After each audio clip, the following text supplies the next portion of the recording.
ओम नमः शिवाय दर्शक बंधु आपण समस्त को मो चैनल को पुणी थे स्वागत करुच्ची। आपण मानक धन्यवाद जनाऊँ जे आपण मानकर आशीर्वाद भल पाइबा एवं सहयोग पाई आज मु 15,000 सब्सक्राइबर पूर्ण करि पारिछि केवल आपण मानकर सपोर्ट पाई। दर्शक बंधु मोर भगवान को निकट में एतिकी प्रार्थना एवं मोर दर्शक मान को एतिकी अनुरोध जे आपण मानकर सपोर्ट एवं भल पाइबा मते एमिति देई थांतु जा द्वारा कि मु आग को निश्चय उन्नति पथरे बढ़ी पारिबी। दर्शक बंधु आज मु आपण मानक पई अमावास्या उपलक्षे एक वीडियो आनिछि। सावित्री अमावास्या नुह एहा प्रत्येक अमावास्या पई एही अमावास्यार वीडियो आपण जहाँ भी आज उपाय बताइबी प्रत्येक अमावास्या दिन आपण करि परिबे। एमिति रे प्रत्येक घरे अर्थर समस्या लागि रही थाए। घरे जदि छोट छुआ माने किछि जण थांती जे कि चिड़चिड़ापण थांती पाठ पढ़ारे मन लागि न थाए विरक्ति प्रकाश करि थांती एवं घरे जदि बढ़िला झियो थाए कि पुओ माने थांती अविवाहिता से मानकर विवाह मध्य होई न थाए एमिति प्रत्येक घरे गोटी गोटी समस्या तो निश्चय बाहरिबो। दर्शक बंधु छोटिया मोटिया समस्या दुख पर सुख सुख पर दुख आसीबा तो स्वाभाविक कथा किंतु जहा घरे बारंबार एपरी अघटन घटी चलुव से दुखी अनुभव करुव कौन कले एही दुखरु से मुक्ति पाई परिबो। गोटे कथा कहूची जेउ व्यक्ति विशेषकर शनि राहु केतु एही ग्रह एही तीनोटी ग्रह जार बहुत खराब थाए विशेष करी शनि महादशा शनि 7.5 एही पर बहुत किछि ग्रह मानकर पीड़ा थाए जदि जो व्यक्ति विशेषण ऊपर बेसी प्रभाव पड़ी थाए से माने अधिक रु अधिक समस्या रे पड़ी थांती। एमिति रे बहुत कम महिला मानको मध्य आपण माने देखिथिबे जे कम बयसरु से मानकर मेरुदंड रो किछि समस्या आसी थाए अंटा काटिबा पिठी काटिबा एमिति बहुत किछि आसी थाए बिना कारण रे से मानकर किछि ना किछि रोगर स्वीकार होई थांती। दर्शक बंधु आज जो उपायटी आपण मानको बताइबी एहा आपणकर धन समस्या दूर करि परिबो आपणको जीवन रे आसुथबा छोटिया मोटिया समस्या निश्चय दूर करि परिबो। एबे आपणको मन रे प्रश्न आसुची दुनिया रे एमिति की सुखी अछि जे आपणकर एही गोटिए समस्या रे सब समाधान करि परिबो। ताहाले मु कहूची वीडियो को शेष पर्यंत देखंतु एवं थरे परीक्षा करिकि देखंतु। दर्शक बंधु मु आपनको एतिकी जोर सहित कहूची जे एही समस्या आपनकर निश्चय समाधान होई परिबो। थरे सुनिकी तो देखंतु थरे चेष्टा करिकी तो देखंतु जदि न हेबो तेबे कमेंट सेक्शन रे आपण मते आपनकर अनुभूति को निश्चय जणाइबे।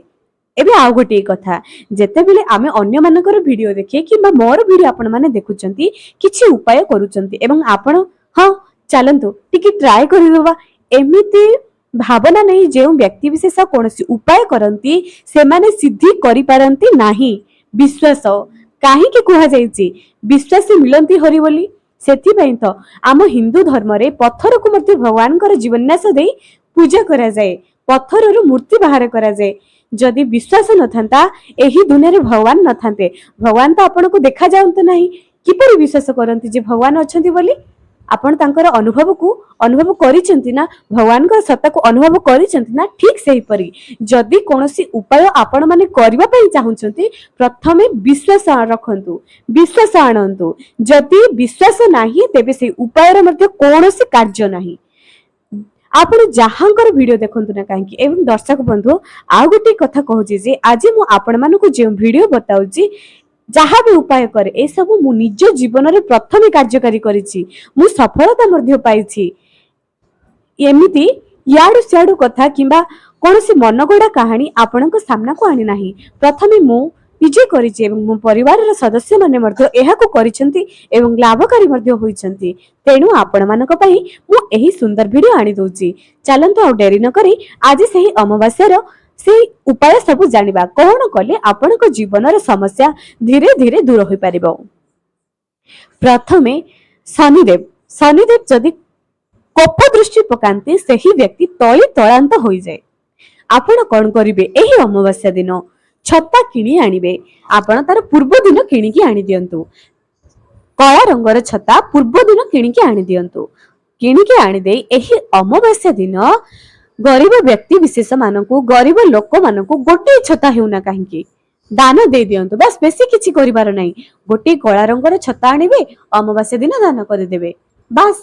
କାହିଁକି ନା ଯେଉଁ ବ୍ୟକ୍ତି ଗରିବ ମାନଙ୍କର ସାହାଯ୍ୟ କରେ, ଗରିବଙ୍କୁ ନିଜ ଶକ୍ତି ମୁତାବକ ଦିଏ, ତାଙ୍କ ଉପରେ କେବେ ମଧ୍ୟ ଶନି ଦଶା ପଡେ ନାହିଁ, ଶନିଙ୍କର କୋପ ଦୃଷ୍ଟି ପଡେ ନାହିଁ।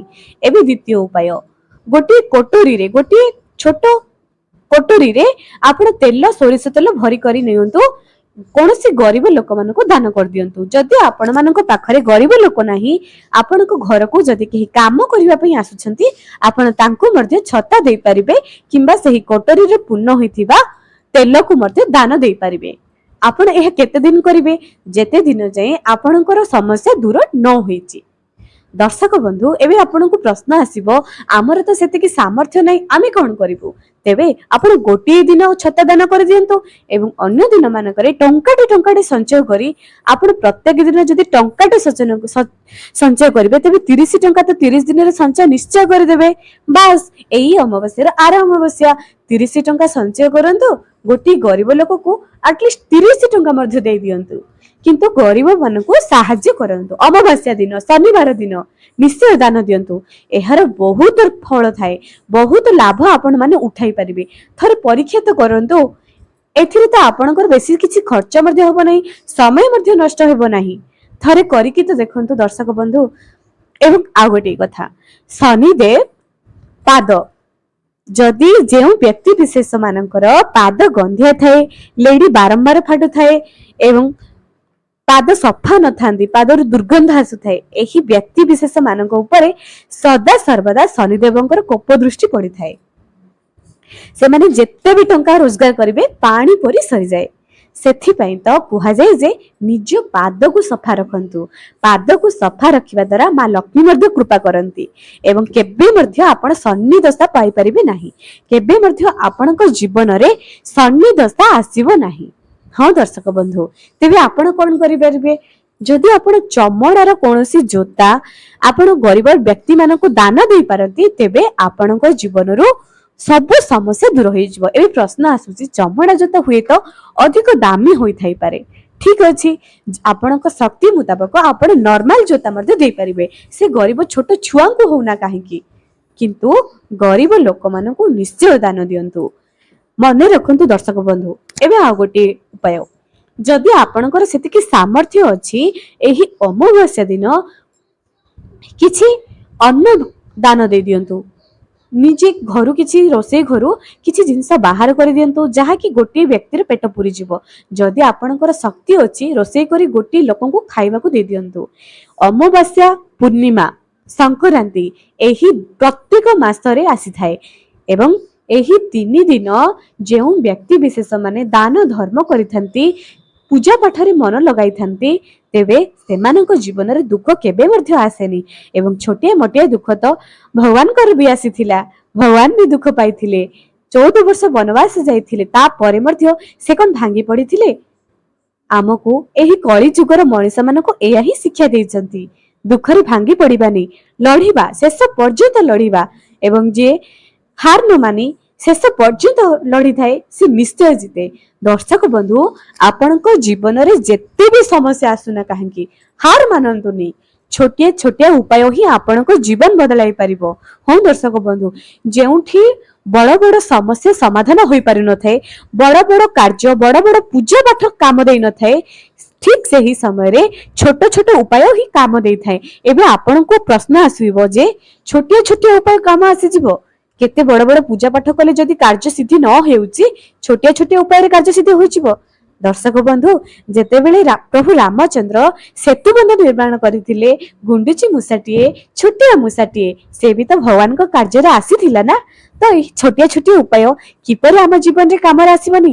ହଁ ଦର୍ଶକ ବନ୍ଧୁ, ଥରେ କରିକି ତ ଦେଖନ୍ତୁ।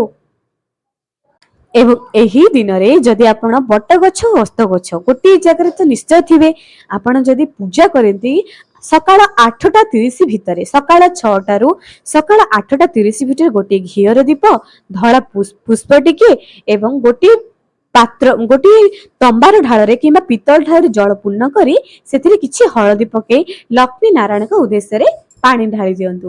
ଯଦି ଆପଣଙ୍କୁ କିଛି ବି ମନ୍ତ୍ର ଆସୁନି, ଓಂ ଲକ୍ଷ୍ମୀ ନାରାୟଣାୟ ନମଃ, ବାସ୍ ଏତିକି। ଏତିକି କହିଦିଅନ୍ତୁ। ମନେ ରଖନ୍ତୁ ଯେ ଯେଉଁମାନେ ଅସ୍ତଗଛ ପୂଜା କରୁଛନ୍ତି ସେମାନେ ଯଦି ସକାଳୁ ପୂଜା କରି ସକାଳୁ ଜଳଦାନ ଦେଇଥିବେ କିନ୍ତୁ ସନ୍ଧ୍ୟା ସମୟରେ ଯଦି ଦୀପଦାନ ନ ଦେବେ ସେହି ପୂଜାର କୌଣସି ଫଳ ନାହିଁ। ତେଣୁ ଯଦି ଆପଣମାନେ ଅସ୍ତଗଛର ପୂଜା କରୁଛନ୍ତି ସକାଳେ ଜଳ ଢାଳି ଦୀପଟିଏ ଜାଳନ୍ତୁ ଏବଂ ସନ୍ଧ୍ୟା ସମୟରେ ସନ୍ଧ୍ୟା 6ଟା ପୂର୍ବରୁ, ଏମିତିରେ ଶୀତ ଦିନ ଯଦି ଆସିଯିବ ଜଲ୍ଦି ସୂର୍ଯ୍ୟାସ୍ତ ହୋଇଯିବ। ତେଣୁ ଆପଣମାନେ ଚେଷ୍ଟା କରନ୍ତୁ ଯେ ସୂର୍ଯ୍ୟାସ୍ତ ସମୟରେ ଭୁଲରେ ମଧ୍ୟ ଅସ୍ତଗଛ ପାଖକୁ ଯିବେ ନାହିଁ। ପୁରା ଆଲୁଅ ଦେଖାଯାଉଥିବ, ଯେପରିକି ଆପଣ ଜଣେ ଆଉ ଜଣଙ୍କର ମୁହଁ ଦେଖିପାରୁଥିବେ। ସେହି ସମୟରେ ଆପଣ ଅସ୍ତଗଛ ମୂଳେ ଯାଇ ଦୀପଦାନ ଦେବେ। ଲକ୍ଷ୍ମୀ ନାରାୟଣଙ୍କ ଉଦ୍ଦେଶ୍ୟରେ ଦୀପ ତଳେ ଫୁଲ ଟିକେ କିମ୍ବା ପତ୍ରଟିଏ ରଖି ଦୀପଦାନ ଦିଅନ୍ତୁ। ଏପରି ଆପଣ କିଛି ଅମାବାସ୍ୟା କରନ୍ତୁ, ଆପଣଙ୍କ ଜୀବନରେ କେତେ ଉନ୍ନତି ହବ ଥରେ ଆପଣ ନିଶ୍ଚୟ ଚେଷ୍ଟା କରନ୍ତୁ। ବିଶ୍ୱାସ ହେଉନି ନା ଦର୍ଶକ ବନ୍ଧୁ? ଥରେ ଚେଷ୍ଟା ତ କରନ୍ତୁ। ଆପଣଙ୍କର ଏହି ଉପାୟଟି କେତେ ଯେ କାମରେ ଆସିବ, କେତେ ଯେ ଲାଭପ୍ରଦ ହବ ଆପଣ ନିଶ୍ଚୟ ଜାଣିପାରିବେ। ଛୋଟିଆ ଛୋଟିଆ ଉପାୟ ଆଗକୁ ଗୋଟିଏ କଥା କହି ଆସିଛି ଯେ ଗୋଟିଏ ଥର କୌଣସି କାର୍ଯ୍ୟ କରି କେହି ସଫଳତା ପାଇନାହାନ୍ତି, ଏମିତିକି ଭଗବାନ ମଧ୍ୟ ପାଇନାହାନ୍ତି। ସେଥିପାଇଁ ତ ମହାଭାରତ ଯୁଦ୍ଧ 18 ଦିନ ଚାଲିଥିଲା। ଦର୍ଶକ ବନ୍ଧୁ, ଆପଣମାନଙ୍କୁ ମୋର ଅନୁରୋଧ ଯେ ଭିଡିଓକୁ ନିହାତି ବହୁ ମାତ୍ରାରେ ସେୟାର କରନ୍ତୁ। ଯଦି ଆପଣମାନେ ମୋ ଚ୍ୟାନେଲରେ ନୂଆ ଆସୁଛନ୍ତି ସବସ୍କ୍ରାଇବ କରି ପାଖରେ ଥିବା ବେଲ ଆଇକନକୁ କ୍ଲିକ କରିଦିଅନ୍ତୁ ଏବଂ ଭିଡିଓକୁ ଲାଇକ୍ ଟିକେ କରିଦିଅନ୍ତୁ। କମେଣ୍ଟ ସେକ୍ସନରେ ଆପଣମାନଙ୍କର ମତାମତ ନିଶ୍ଚୟ ଦିଅନ୍ତୁ। ଆଜି ପାଇଁ ରହିଲି, ପୁଣି ଦେଖାହେବ ଆଗାମୀ ଏକ ସୁନ୍ଦର ଭିଡିଓରେ।